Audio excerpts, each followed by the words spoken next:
이 영상의 내용은 대순천경 일본어판인 회천의 성자 제8장 치병에 관한 내용입니다. 강증산 상제님께서 제사시에 행하신 신묘한 의술에 관한 내용들이 들어있습니다. 이민년에 천사께서 병 고치는 법을 전주 우묵실 이경호에게 처음으로 베푸시니라.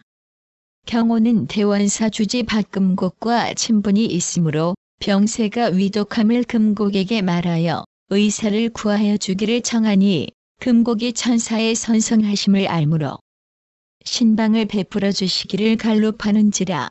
천사 경호를 가보시니 그 병 증세가 왼발 무명지가 아프고 쓰시며 오후로부터 새벽까지 다리가 부어올라 큰 기둥과 같이 되었다가 아침부터는 부기가 내려 정오에는 원상을 회복하여 이렇게 3, 4년 동안 촌부를 옮기지 못하고 안진뱅이가 되어 있더라. 천사 가라사대 이 병이 진실로 괴이하도다. 모든 일이 적은 것으로부터 큰 것을 헤아리나니 내가 이 병으로서 본을 삼아 천하의 병을 다스리기를 시험하리라 하시고 손으로 만져 내리신 뒤에 처마 끝에서 떨어지는 빗물을 받아서 씻으라 하셨더니 경호가 명하신 대로 하여 곧 나으니라. 하루는 원일의 집에 이르사 원일에게 일러 가라사대 내가 내 종으로 죽게 되었으므로 살리려 왔노라. 원일이 놀라여 가로되 아무 병도 없나이다. 가라사대 그렇지 아니하니 국수를 사서 잘 말아오라. 원일이 명하신 대로 하여 국수를 말아오니 한 그릇을 먹이시고 가라사대 속이 어떠하냐. 가로되 별로 다른 일이 없나이다. 다시 한 그릇을 먹이시고 또 물으시니 가로되 속이 쓰리나이다. 가라사대 대변을 보고 살펴보라. 원일이 나가서 대변을 보니 대변이 전부 고름이러라. 이도 3의 딸이 병들어 죽거늘 그 모친이 울며 가로되 선생이 계시면 이 아이를 살릴 터인데 지금 어디 계심지 알 수 없으니 이 일을 어찌하리요 하더니 저물음에 천사 이르사 가라사대 이 아이가 죽지 아니하였으니 울지 말라. 울면 살리지 못하리라 하시고 두삼을 명하사 달 속에 무엇 이 있는가 보라 하시니 두삼이 달을 우러러보고 대하여 가로되 달 가운데 어린 아이가 있나이다. 가라사대 내 딸이 살았으니 이름을 원래라 하라 하시더니 그 딸이 과연 다시 살아나니라. 경호의 어린 아이가 배앓이가 있어서 여러 날 동안 대소변을 통치 못하고 생명이 위독한지라. 경호가 어린 아이를 안고 와서 고쳐주시기를 청한데 천사 어린 아이를 앞에 누이시고 손으로 배를 만져 나르시니 곧 소변을 통하는지라. 그릇에 소변을 받아두었다가 내어본즉 그릇 바닥에 무슨 가루가 가라앉았거늘 가라사대 이것은 사탕가루라. 어린 아이가 사탕을 많이 먹으면 항문이 막히고 이러한 병이 나기 쉬우니 주의하라 하시니라. 계묘년 3월에 전주에 머무르실새 장효순의 딸이 어려서부터 횃배를 앓아 해마다 달포씩 3-4번 고생하더니 이 해에는 연하여 두어 달을 앓음에 생명이 위태하게 된지라. 효순이 그 일을 앓으며 고쳐주시기를 청하니 천사 그 사위를 부르사 부부끼리 벽을 끼어서 서로 등을 맞추어 서라 하시니 그 사위가 명하신 대로 하매 아내의 병은 낫고 그 사위가 병을 옮겨서 앓거늘 천사 손으로 만져서 낫게 하시니라. 김윤근이 묵은 치질로 수십 년 동안 앓아오다가 이 해에는 더욱 심하여 기동을 못하고 누웠거늘 천사 불쌍히 여기서 아침마다 시천주를 7번씩 외우라 하셨더니 윤근이 그대로 하여 곧 나으니라. 고부 이도 3이 간질이 있어서 고쳐주심을 청하거늘 가라사대 나를 따르라 하시고 천사께서 이도 3이 누워서 잠을 자지 못하게 하였더니 밥 먹은 뒤에는 배가 아프고 대변에 담이 섞여 나오다가 열나흘 만에 나으니라. 갑진 9월 열나흔날 하멸 회선동 김보경의 집에 가시니 개가 심히 짖고 나오더라. 이때에 보경이 병들어 누워서 크게 위독하므로 천사께 고쳐주심을 청하거늘 천사 웃으시며 가라사대 주인의 병은 이미 저기에게 옮겼으니 근심을 말라 하시더니 과연 보경의 병은 곧 낫고 그 개는 병들어서 사흘 만에 죽으니라. 섣달의 구릿골에 이르시니 김갑진이 여러 해 된 문둥병으로 얼굴과 손발에 부종이 나고 눈썹 털이 다 빠졌더니 천사의 신성하심을 듣고 와서 고쳐주심을 정하거늘 천사 갑진으로 하여금 정문 밖에서 방을 향하여 서게 하시고 형렬에 두어 사람으로 하여금 대학경 1잠장화를 일으키신 뒤에 돌려보내시니 이로부터 갑진의 병이 곧 나으니라.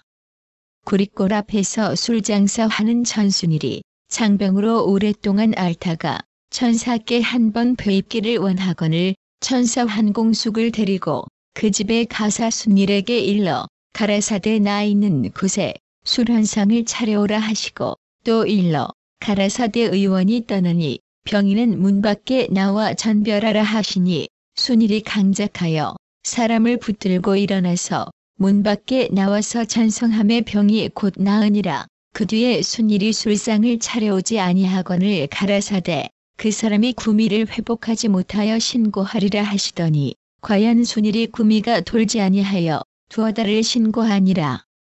순일의 이웃에서 술장사하는 김서명의 아들 성옥이 17살 되었는데 어느 날 급증에 걸려서 죽거늘 반일이 넘도록 살리려고 백방으로 주선하여도 회생할 여망이 없는지라 천사 웃으시며 죽은 아해를 무릎 위에 올려 눕히시고 배를 만져 내리시며 허공을 향하여 미수시켜 우암 부르라고 큰 소리로 외치신 뒤에 짐을 흘려서 죽은 아해의 입에 넣으시니 죽은 아해가 문득 항문으로 시추물을 쏟으며 큰 소리를 치고 살아나거늘 이에 미음을 쏘서 먹이시고 걸려서 돌아가게 하시니라.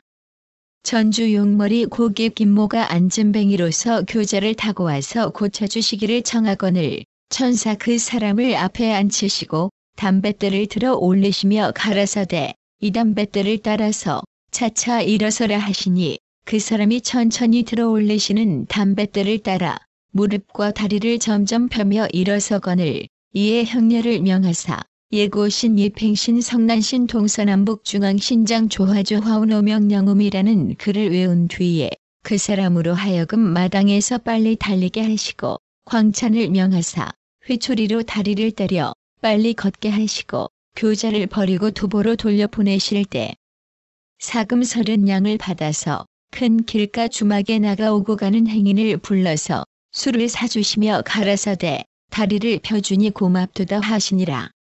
금구 수료면 구밀한 최운익의 아들이 병들어서 사경에 이르렀으므로 운익이 와서 살려주시기를 청하거늘 가라사대 병자의 얼굴이 심히 못나서 일생에 한을 품었으므로 그 영혼이 이제 천국 번향에 있어서 돌아오기를 싫어하니 어찌할 수 없노라. 운익이 그 아들의 얼굴을 보는 듯이 알아 말씀하심을 신기하게 여기며 살지 못하리라는 말씀에 더욱 슬퍼하여 굳이 약을 청하는지라 천사 사물탕 한 첩을 제사 약포지 9얼음이라 써서 주시니 운익이 약을 가지고 집에 돌아간 즉 그 아들이 벌써 죽었더라. 운익이 돌아간 뒤에 도들이 9월음의 뜻을 물어보니 천사 가라사대 9월에 장시황어에 사나라 하였으니 살지 못할 뜻을 표시함이로다. 만일 굳이 약을 청하여 얻지 못하면 한을 품을 것이므로 그 마음을 위로하기 위하여 약을 주었노라 하시니라. 구릿골 박순녀의 모친이 나이 60여 세에 병들어 매우 위독하여 회춘들 희망이 없으므로 초상 7제구를 준비하고 장사에 쓸 술까지 빚어 넣었더니 천사 들으시고 수녀의 집에 가사 수녀로 하여금 장에 가서 초종에 쓰는 모든 물건에 대하여 쓰이지 않게 하여 달라는 심고를 성의껏 하고 돌아오라 하시고 사물탕 한 첩을 다리신 뒤에 그 병실 정문 밖들 밑에서 12걸음을 거르사 땅을 장방형으로 파고 그 약을 부으시며 가라사대 병이 이미 장기에 이르렀으니 약을 땅에 써야 되리라 하시고 돌아오시니 병인은 이로부터 회생 하니라. 이때에 수녀가 장으로부터 돌아오거늘 천사 물어 가라사대 장에서 누구에게 심고하였느냐 하고 물으시니 수녀 가로되 선생께 심고하였나이다 하니 천사 웃으시고 그 빚어 넣었던 술을 가져오라 하시어 이웃 사람들을 불러서 나누어 먹이시니라. 병원은 3월에 서울 황교 김영선의 집에 머무르실 세유세 있는 오의관이 3년 전부터 폐병에 걸려서 이미 위기에 이르렀더니 영선에게서 천사의 신성하심을 듣고와 폐인 뒤에 고쳐주시기를 간청하거늘 천사 글을 써주시며 가라사대 이것을 그대의 침실에 갈모두라. 오의관이 그대로 하였더니 그날 밤부터 잘 자고 모든 다른 증세도 다 나아 완쾌하니라. 오의관의 아내가 젊어서부터 청맹관이가 되어 앞을 보지 못하더니 남편의 병이 나았음을 듣고 눈을 뜨게 하여 주시기를 애걸하는지라. 천사 그 봉사의 침실 정문 앞에 이르사 양산대로 땅을 그어 돌리신 뒤에 소금을 좀 먹이시고 해가 쪼이는 곳에서 사성음 한 첩을 다려서 땅을 파고 부으시니 그 눈이 별안간 환하게 밝아지니라. 오의관의 부처는 크게 감사하여 지성으로 천사를 공양하며 일행의 경비를 부담하니라. 이때 광찬이 어느 곳에 부탁하여 천사의 의복 한 벌을 재어왔는데 천사 그 정묘한 침선을 칭찬하시니 광찬이 여쭈어 가로되 이 옷을 지은 여자가 범절은 그까하나 안진뱅이라 불쌍하여이다. 가라사대 내가 한 번 가보리라 하시고 광찬을 앞세우시고 두어 번 가보셨더니 별로 치료법을 베풀지 아니하셨으나 저절로 굳은 다리가 펴지고 힘을 얻어 자유로 행보하게 되니라. 구리골 근처에 사는 김도일이 천사께 심히 거만하더니 배앓이를 얻어서 여러 날 동안 고통하거늘 천사 도일을 가보시고 손으로 가슴에서부터 배꼽 위에까지 만져내리시고 돌아오셨더니 그 뒤로는 배꼽 위에는 아픈 증이 없어지고 배꼽 밑으로는 아픈 증이 전과 같은지라. 도일이 사람을 보내어 천사께 다시 만져주시기를 청하니 천사 도일을 불러오사 방 한가운데 눕히시고 문 밖에서 거니르시다가 들어오시며 문득 도일을 꾸짖어 가라사대 내가 어찌 어른 앞에 누웠느냐 하시고 종도들을 명하사 일으켜 쫓아내시니 도일이 크게 성내어 돌아갔더니 그때부터 병이 국 낫거늘 도일이 비로소 그 꾸지람이 약이었음을 깨달으니라. 종도들이 꾸지람으로 병을 고치시는 까닭을 물으니 가라사대 그 병은 회충의 장난이라 내가 한 번 만짐의 회충이 배꼽 밑으로 내려가서 감히 일어서지 못하는데 만일 다시 만지면 회충은 녹아서 죽되 사람의 생명까지 위태할지라. 그러므로 병인의 분노를 일으켜 회충이 그 기운을 타고 올라와서 본처로 돌아와 안정을 얻게 한 것이니 이것이 의술이니라 하시니라. 도일이 병이 나은 뒤에 요통이 다시 풀리지 아니하여 지팡이를 짚고 와 괴인이 천사 가라사대 병 나은 뒤에도 오히려 지팡이를 짚고 다님은 웬일이뇨. 도일이 대하여 가로되 요통이 곧 나으니라. 다시 도일을 명하여 가라사대 서쪽 하늘에 붉은 구름이 떠 있는가 보라 하시니 도일이 나가보고 아려 가로되 붉은 구름이 떠 있나이다. 가라사대 금산을 얻기가 어렵도다 하시니라. 형렬이 다리가 아파서 오한 두통하며 음식을 전폐하고 크게 앓거늘 천사 64괴를 암송하라 명하시니 형렬이 그대로 함에 곧 오한이 물러가며 두통이 그치고 다리도 낫거늘 크게 이상히 여겨 그 까닭을 물으니 가라사대 8괴 가운데 오행 이치가 있고 약은 오행 기운을 응함이 연곤이라 하시더라. 서울 가셨을 때에 갑칠이 설사로 괴로워하다가 막힌 뒤에 수십일이 되도록 뒤를 통치 못하여 고민하더니 영선의 아우가 순검으로 있을 때에 김병욱을 잡으러 갔었던 일을 말하니 천사 물어 가라사대 군도는 어디 있느냐 가로대 집에 있나이다. 곧 명하여 가져오라. 하사 영선의 진방 벽에 붙여 세우시고 갑칠로 하여금 홀로 자라 하시며 가라사대 오늘 저녁에는 담배 한 갑을 다 피우라. 내일 새벽에는 대변이 통하리라. 갑칠이 홀로 자다가 새벽이 되매 문득 군도가 스스로 거꾸러지며 소리를 내거늘 갑칠이 잠결에 심히 놀랐더니 곧 대변이 통하니라. 5월에 광천을 데리고 인피 읍내 이봉현에게 가시니 이때에 봉현은 습종이 크게 발하여 행보를 못하고 있더니 광찬이 전에 없이 동맵시 바람으로 보퉁이를 걸매고 다른 동맵시한 사람과 동행하여 오는지라 봉현이 광찬을 반가히 맞아들여 술을 내어 대접하나 평소에 구마하고 점잖게 다니는 몸으로 이같이 변장하고 온 것을 이상히 여겼으며 또 동행한 사람은 광찬보다 연하인 듯 함에도 불구하고 예외로 존경함을 이상하게 생각하였더니 그 손님이 곧 천사라 술을 대함에 천사 봉현에게 술을 권하시거늘 봉현은 병을 빙자하여 받지 아니하니 천사 가라사대 그 병을 낫게 하여 주리니 염려 말고 받으라 하시고 광찬도 또한 병 염려 말고 받으라고 권하므로 봉현이 드디어 대작하였더니 술을 마신 뒤에 봉현을 명하사 다리를 냉수에 쓰시라 하시니 봉현이 명하신 대로 함에 곧 나으니라. 봉현의 이웃사람 강화온이 창증으로 사경에 이르러 죽기만 기다리더니 천사의 신성하심을 듣고 그 노부가 문 앞에 와서 엎드려 살려주시기를 애걸하니 천사 불쌍히 여기서 화온을 가보시니 몸이 크게 부어 다리는 기둥 같고 배는 산과 같거늘 천사 가라사대 부골로 생겼다 하시고 손가락으로 부은 배를 짚어 누르시니 한자 깊이나 들어가더라.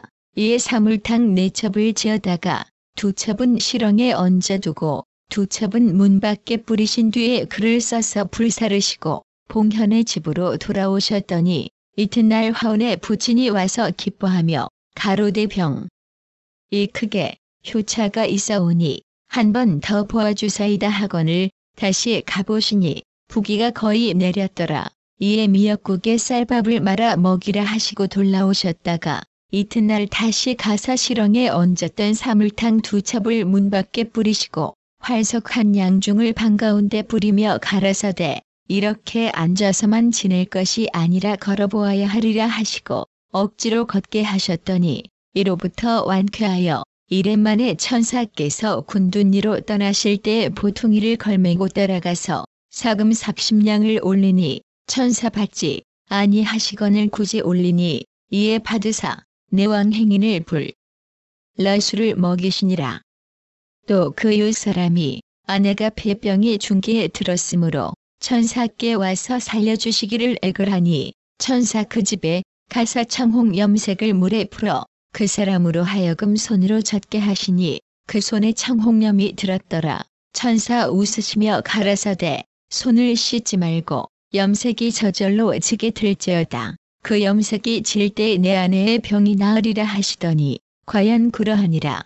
또 이웃사람 이명택이 안질로 고통하더니 천사께 와서 고쳐주시기를 청하거늘 천사 명택으로 하여금 술을 마시게 하시고 백지에 글을 써서 심을 빚어 눈에 대이시니 눈물이 흐르고 곧 낫는지라. 천사 동천을 가르키시며 우러러보라 하시거늘 모두 보니 백주에 밝은 별이 나타났더라. 봉현의 집에서 여러 날 동안 머무르시다가 떠나실 세봉현에게 일러 가라사대 네 집의 성패가 많이 되었으나 갚을 것이 없으니 너의 병쇠한 노모를 건강케 하여 세상 떠날 때까지 무병케 하여 주리라 하시고 푸른 대 1개를 가져오라 하사 천사의 발에 맞추어 끊으신 뒤에 종이에 글을 써서 그대를 감아서 정문 앞에 가로놓고 모래로 끄트머리를 덮은 후에 봉현에게 일러 가라사대 오늘 밤에 보이는 것이 있으리라 하시더니 그날 밤에 그곳으로부터 서기가 일어나서 하늘에 뻗쳐 달빛과 같더라.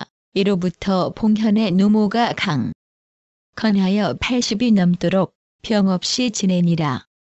김낙범의 아들 석이 폐병으로 사경에 이르렀다 하거늘 천사 덕찬을 데리고 낙범의 집에 가사 석을 사랑으로 업어내다가 엎드려 놓고 발로 석의 허리를 밟으시며 어디가 아프냐 하시고 손으로 붙들어 일으켜 걸려서 들여보내시고 닭 1마리를 삶아 먹으라 하셨더니 이로부터 완쾌하니라.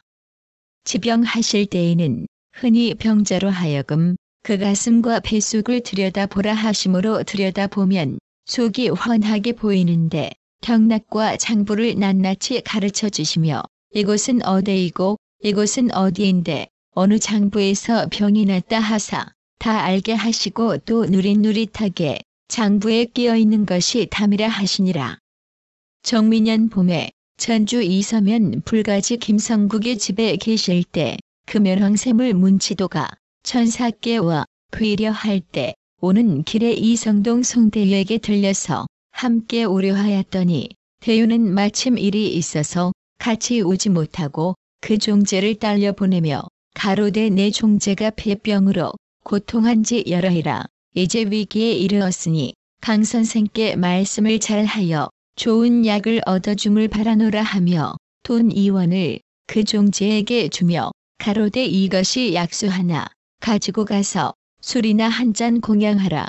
그리고 갚을 때에 이자는 없이 하라. 병자가 돈을 받았다가 갚으라는 말을 듣고 1원을 돌려주며 가로되 1원이면 넉넉하외다 하고 지도를 따라서 와베이니라. 지도가 천사께 그의 병세를 아뢰고 고쳐주시기를 청하니 가라사대 인색한 자는 병을 고치지 못하느니라. 지도가 대하여 가로되 이 사람이 본래 가난하여 인색할 거리가 없나이다. 가라사대 주는 것을 받아 가지고 오지 아니하였으니 어찌 인색이 아니리요. 병이란 것은 제 믿음과 정성으로 낳느리라. 지도는 이 말씀을 듣고 신성하심에 놀래고 병자는 부끄러워하여 돌아가니라. 지도가 돈 1원을 내어 성국에게 부탁하여 약간 주효를 준비하여 올린데 천사 어디서 난 것임을 물으시니 성국의 지도가 올렸음을 아뢰거늘 가라사대 그 돈이 오늘 저녁에 많이 불어날 것이언을 부질없이 소비하는도다 하시니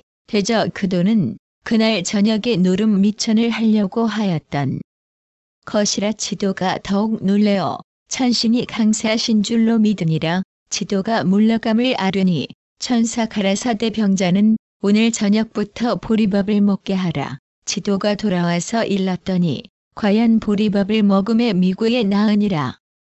용암리 물방앗집 김서유의 협실에 사는 정태문이 천사와 함께 여러 날 동안 한방에서 진을 세이 때 토질로 신고하여 고쳐주시기를 청하니 천사 허락만 하시고 고쳐주지 아니하시더니 하루는 태문에게 일러 가라사대 내가 병을 고치려 하느냐 대하여 가로되 고소원이로소이다. 가라사대 내가 모레는 정읍으로 가리니 이제 치료하여 주리라 하시고 글을 써주시며 가라사대 이 글을 내 침방의 벽에 위에 두고 자라. 그리하여 내일 아침에 일어나서 방문을 열면 개가 방문을 향하고 앞발을 모두고 혈담을 토하리니 곧 내 병을 개에게 옮겨서 낫게 함이라. 그러나 그 개도 죽지는 아니하리라. 태문이 명하신 대로 하였더니 과연 말씀하신 바와 같은지라.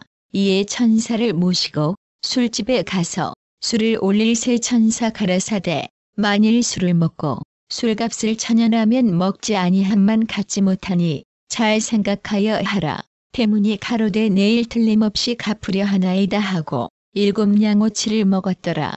이튿날 천사 정읍으로 떠나신 뒤에 태문이 술값을 천천히 주려고 생각하였더니 문득 복통이 나서 고통하다가 술값을 갚지 아니하려는 까닭인가 하여 나오면 곧 갚으리라고 결심하니 복통이 곧 났는지라. 이에 술값을 곧 갚으니라. 형렬의 종제 준상의 아내가 좌우 발바닥에 종창이 나서 모든 약의 효험을 보지 못하고 마침내 사경에 이르렀거늘 준상이 사방으로 의원을 찾아 의논하니 어떤 의원이 말하되 그 종처가 곧 용천혈이라 다스리기 어려우나 만일 정성을 다하여 고치려 할진대 돈 100냥이 들어야 하리라 하는지라. 준상이 돌아와서 탄식하여 가로되 집이 가난하여 돈 100냥을 판출하기 어려우니 집을 팔 수밖에 없다 하더니 천사 이 말을 들으시고 준상을 불러 물어 가라사대 반드시 집을 팔아야 병치료를 하겠느냐 대하여 가로되 집을 파는 수밖에 는 도리가 없나이다. 가라사대 진실로 그러할진대 집 문서를 써오라. 내가 그 의원을 대신하여 고쳐주리라. 준상이 국 문서를 써 올리니 천사 받아서 불사르시고 손가락으로 물을 찍어서 그 종처를 만져 낫게 하신 뒤에 그 집은 준상으로 하여금 전과 같이 살게 하시고 다만 머릿방 한 간만 수리하여 약방을 차리시니라.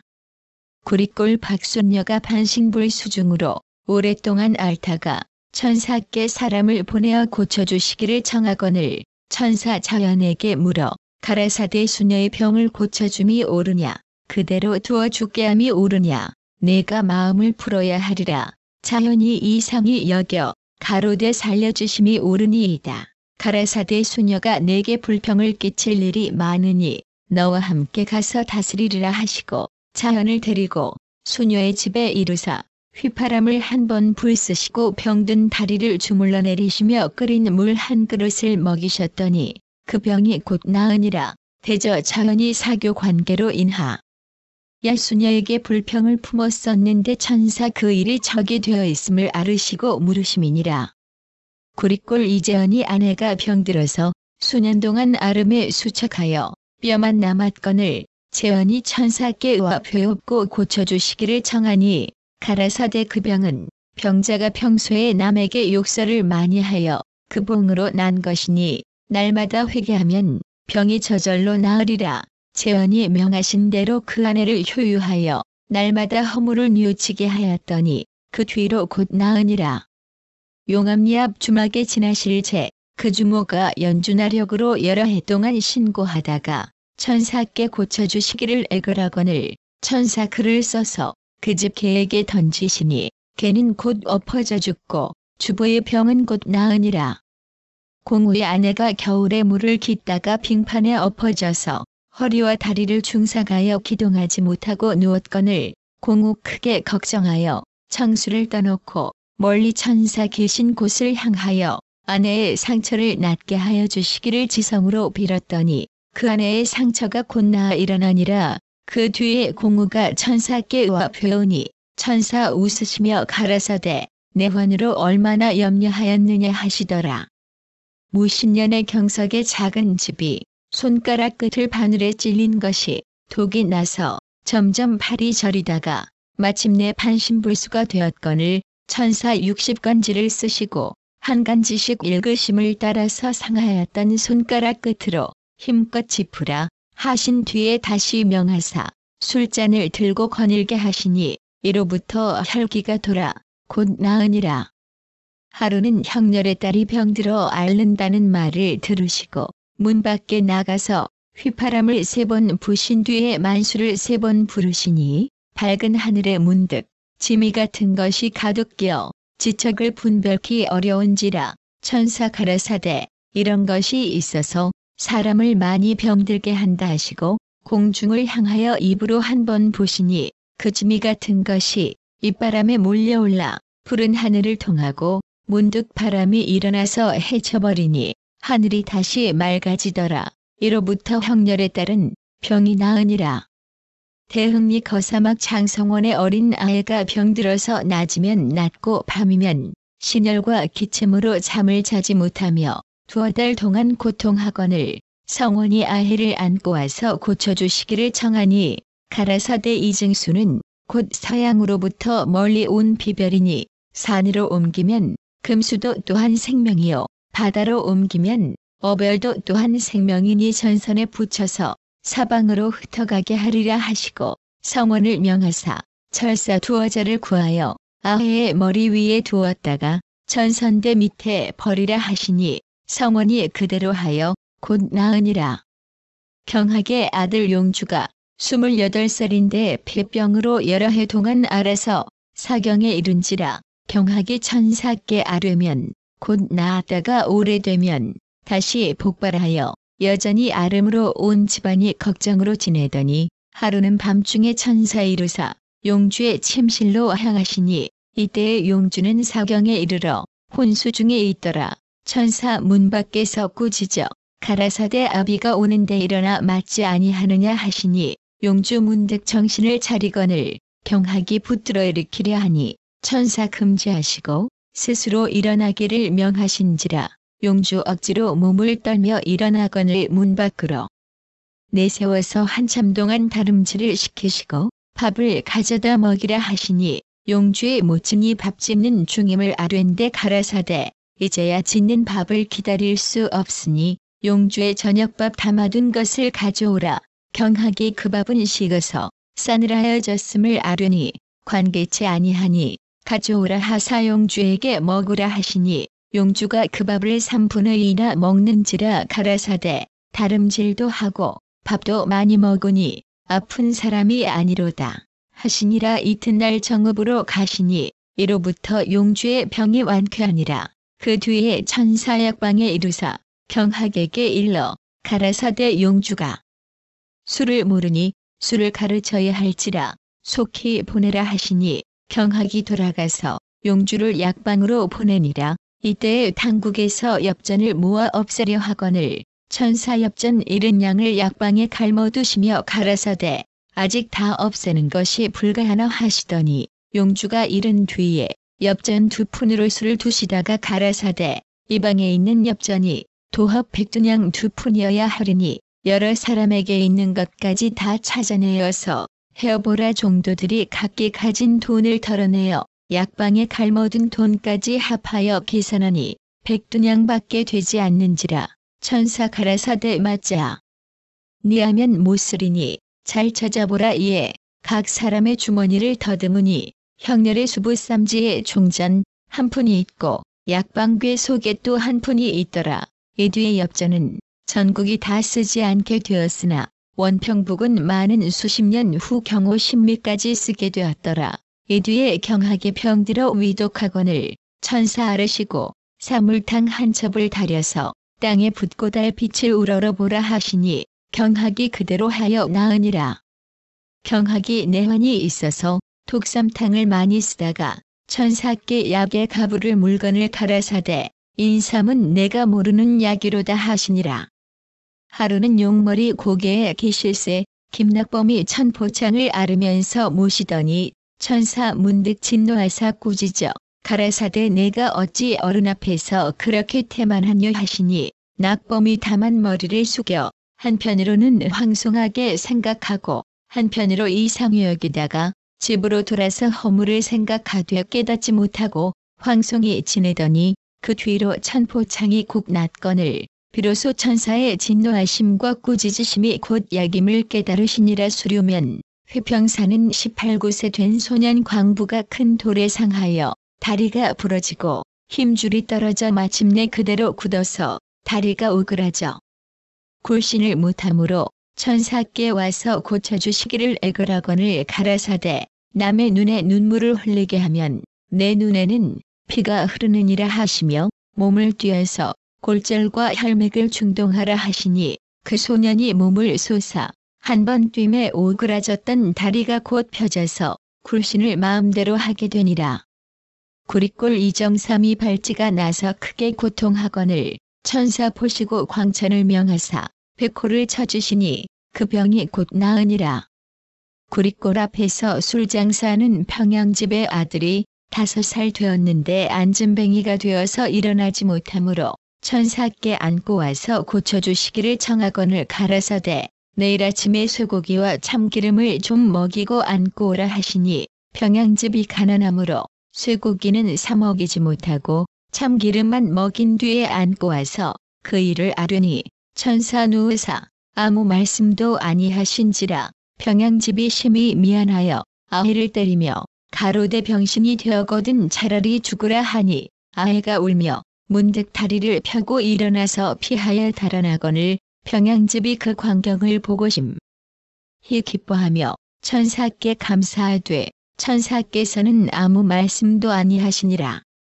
황웅종이 천사를 뵈려고 세울 최창조의 집에 이르니 마침 곡성이 들리거늘 응종이 들어가서 아니하고 창조를 불러내어 그 사연을 말하니 창조가 들어가서 천사께 아뢰ን 뒤에 나와서 일러 가로되 선생이 이제 내 집에 계시나 지금 보시는 일이 있으니 좀 지체하라 하므로 응종이 그 앞 주막에 나가서 기다리려 하였더니 곧 부르시거늘 들어가서 천사께 뵈니 천사 창조의 7살 된 아들을 무릎 위에 안으셨는데 곧 숨이 끊어진 송장이로라.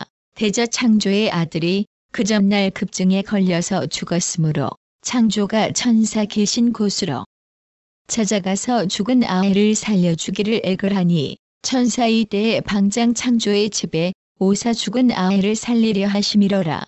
천사 손으로 아해의 배를 만지시고 숟갈로 냉수를 떠서 아해의 입에 넣으시니 죽은 아해가 왼다리를 움직이거늘 천사 꾸짖어 가라사대 내가 어찌 어른 앞에 누워있느냐 하시니 죽은 아해가 문득 눈을 뜨고 정신을 차려 일어나거늘 천사 모든 사람에게 사담을 금하시며 가라사대 이 아해가 머나먼 천리길을 갔다 왔으니 고요히 있어야 할지라 안방으로 옮겨 눕히고 미음을 쏘 먹이라 하셨더니 이튿날 그 아해가 사랑에 나오거늘 그 입에 참기름을 바르시고 밥을 먹이시니라.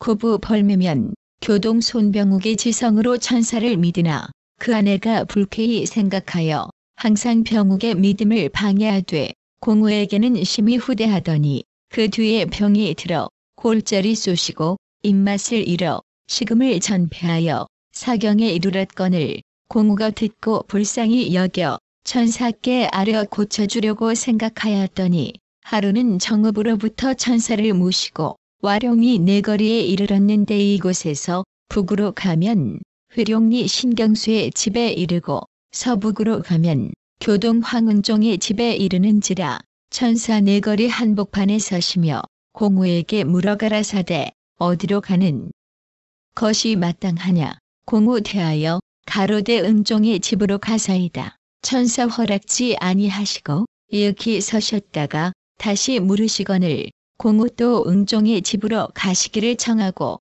이렇게 3번 물으심에 한결같이 대답하니 부득이하사 은종의 집으로 가셨다가 곧 공우를 데리고 병욱의 집에 이르사 안방에 들어 앉으시며 병욱에게 물어 가라사대 돈서돈이 있느냐 대하여 가로되 있나이다 하고 헤어서 올리니 공우를 명하사 갈무게 하시고 또 가라사대 두냥이 있느냐 가로되 있나이다 하며 해올리니 또 공우로 하여금 갈무게 하신 뒤에 병욱의 아내를 불러 앞에 앉히시고 꾸짖어 가라사대 왜 그리하였느냐 하며 이렇게 3번 말씀하신 뒤에 머리를 한쪽으로 돌리시며 혼자 말씀으로 다른 죽을 사람에게 가라 하시니라. 병욱이 천사께 공영할 술을 준비하려 하거늘 가라사대 나 먹을 술은 있으니 준비하지 말라 하시더니 과연 병욱의 장모가 천사께서 오셨음을 알고 술과 안주를 가져오니라. 술을 마시신 뒤에 등종의 집으로 가사 잠을 자지 아니하시고 새벽에 떠나사 구릿골로 향하실새 길에서 공우에게 일러 가라사대 사나이가 잘 되려고 하는데 아내가 방해하니 제 연분이 아니라 신명들이 없이 하려 하는 것을 구하여 줬노라. 이제 병은 나았으나 이 뒤로 잉태는 못하리라 하시더니 과연 그 뒤로는 잉태하지 못하니라. 부친이 병들어서 위독하거늘 은종이 병보를 아뢰려고 구릿골에 이르러 천사 계신 곳을 물으니 전주 능소에 계심다 하거늘 다시 그곳으로 떠나가니 구릿골에서 70리로라. 능소에 이르러 천사께 배웁고 병보를 아뢰니 천사 술을 주신 뒤에 돈 10원을 주시며 가라사대 날은 이미 늦었으나 불쾌한 마음을 품지 말고 곧 돌아가다가 청도원 김송환의 집에 들어 자고 내일 아침에 구릿골 갑칠에게 가서 내 못이 두루마기 한 벌을 가지고 집에 돌아가 부친을 입히고 이 돈으로 잘약물을 사서 잘 공양하라. 은종이 날은 이미 저물었으나 희명을 어기지 못하고 능소를 떠났더니 길 걸은 지 1시간이 못 되었는데 뜻밖의 길가에 비가 보이거늘 자세히 살피니 곧 청도원이라. 은종이 놀래어 생각하되 능소에서 여기가 60리인데 1시간도 못 되어서 이르게 되면 반드시 선생의 권능에 밀려오미로다 하니라. 송환의 집에 들어 자고 이튿날 아침에 구릿골에 들려 두루마기를 가지고 손바래기에 이르러 부친께 두루마기를 입히니 병이 국 낫는지라. 이에 장약물을 사서 공양하니 원기도 곧 회복되니라. 김보경의 모가 병이 위독하여 사경에 이르렀더니 마침 천사께서 이르시거늘 보경이 울며 사유를 아뢰니 가라사대 사람이 죽으면 그 방 네 구석에 글을 써 붙이는 풍속이 있느니라 하시고 종이 4조각에 각기 사람 인자를 쓰시고 그 아래 김보경이라 써서 보경에게 주사 병실 네 구석에 붙이라 하시고 다시 보경을 부르시더니 문득 소리를 높이사 정신 차리라 하시니 보경이 어찌할 줄 모르고 섰는지라 천사 병실에 다녀오라 하시거늘 보경이 병실에 들어가니 그 모가 회생하였더라. 하루는 종도들을 데리고 어디를 가시다가 한 주막에 드시니 그 주인이 창증으로 사경에 이르렀거늘 종도에게 일러 가라사대 저 병을 치료하여 주라 하시며 대학지도 제명명덕 제신민 제지어지선을 일깨시니 금시에 아래로 물이 흘러내리고 부기가 빠지는지라 천사 웃으시며 가라사대 너희들의 제조가 묘하도다 하시고 떠나시니라. 종도들이 대학 수장 한 절로 병을 치료한 이유를 물으니 가라사대 제신민이라 하였으니 세 사람이 되지 않겠느냐 하시니라. 김준찬의 모가 견비통으로 여러 해 동안 알아와서 팔을 굴신하지 못하더니 하루는 형덕찬이 천사를 모시고 이르거늘 준찬의 소실에 집침실을 치우고 천사를 모셨더니 천사 가라사대 내 모친이 견비통으로 고통하느냐 대하여 가로되 그러하나이다. 또 혼자 말씀하시되 박인심은 좋으나 안인심은 좋지 못하도다 하시거늘 준찬이 이상히 여겨 안에 들어가 살피니 그 소실에 제침실 치운 것을 불평히 생각하여 노기를 띠고 있는지라 준찬이 잘 달래어 어루만지니 이튿날부터 그 모의 견비통이 저절로 나아서 굴신을 마음대로 하니 이로부터 준찬은 크게 감복하여 천사를 따르리라. 응종의 아들이 병들어 위독하거늘 응종이 청수를 떠놓고 천사 계신 곳을 향하여 발언하니 그 병이 곧 낫는지라. 이튿날 구리골에 와서 천사께 부인이 천사 물어 가라사대 어제 구름을 타고 내려다 본즉 내가 손을 부비고 있었으니 무슨 일이 있었느냐 하시거늘 응종이 그 일을 아뢰니 천사 웃으시니라. 준찬의 아들이 병들어 사경에 이르거늘 준찬이 구릿골에 와서 천사께 아뢰니 천사 아무 말씀도 아니하시므로 준찬이 초조하여 곧 돌아가기를 아뢰니 천사 만류하사 밤을 지내고 가라 하시므로 명을 어기지 못하여 뜬 눈으로 밤을 새고 이튿날 아침에 떠나서 집에 돌아가니 병든 아들이 나아서 쾌활하게 노는지라. 그 병세가 나은 때를 물으니 곧 천사께 병세를 아뢰던 시간이더라. 김준상의 아내가 흉복통이 있어서 해마다 두서너 번씩 알아서 형용이 추취할 뿐 아니라 살림을 거두지 못하여 항상 집안이 어지럽거늘 준상이 천사께 아뢰며 고쳐주시기를 청하니 천사 불쌍히 여기사 사성음 한 첩을 재어주시며 장롱 속에 깊이 갈모두라 하시거늘 준상이 명하신 대로 하였더니 그 뒤로는 그 증수가 다시 일어나지 아니하니라. 대흥리 신재인의 아들이 흉복통으로 사경에 이른지라. 신재인이 와서 고쳐주시기를 청하거늘 가라사대 돛 한 마리를 잡아서 삶아오라. 재인이 명하신 대로 하려 하였더니 문득 다시 가라사대 매구의 돛고기 석점이 이르리니 돛을 잡지 말라 하시더니 이윽고 차윤경이 제사 지낸 집에 가서 술상을 가져오니 과연 술상에 돛고기 석점이 있는지라. 드디어 재인에게 주사 그 아들을 먹이게 하시니 흉복통이 곧 나으니라. 천사께서는 병을 아뢰는 자가 있으면 세 손가락으로 담뱃대에 짚어서 진맥하기도 하시고 호방바닥에 짚어서 진맥하기도 하시며 또 병자와의 관계를 물으사 일가나 적분이 되지 않는다 하면 그 부형과의 관계를 물으사 또 아무 관계가 없다고 하는 때에는 어찌 무관계한 사람이 왔느냐 하시며 곧 물리쳐 보내시나 그 병은 낫게 하시니라.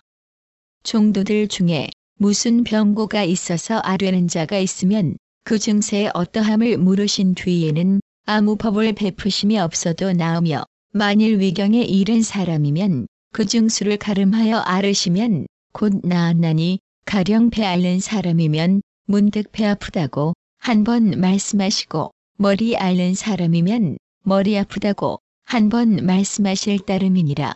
그러므로 하루는 형렬히 여쭈어 가로대 병을 낫게 하여 주시며 아해를 낳게 하여 주시고도 아무 말씀을 아니하시니 그 공을 알아줄 사람이 없겠나이다. 천사 가라사대 병만 낫고 아이만 낳으면 가을지니 공을 알게 할 필요가 있으리요. 공덕을 남에게 알게 하려는 것은 소인의 일이니라 하시니라.